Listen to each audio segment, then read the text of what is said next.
Bəzən ən böyük xoşbəxtlik bahalı restoranların lüks masalarında yox, doğma həyətində ocağın tüstüsü ilə isinən köhnə bir sazın ətrafına yığılmaqdır. Bu gün yoldaşımla sazçı bişirmək qərarına gəldik. Əvvəlcə iş bölgüsü etdik.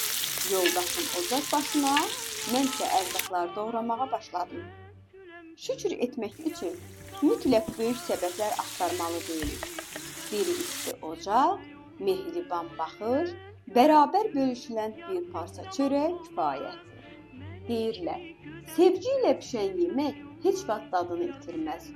Ona duz, istiotdan əlavə qəlbimizin istiliyini qatmış oluruq.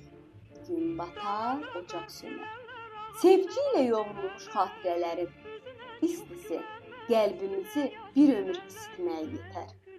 Nə qədər vaxt keçdi, heç fərqinə varmadıq. Ocaq başında söhbət, gülüş, iş.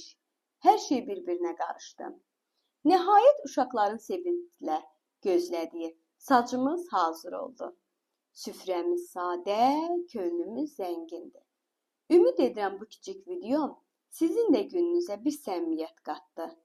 Bəyənib fikirlərinizi bildirsəz, bu cür anlarımızı sizlə bölüşməyimə bir motivasiya olar.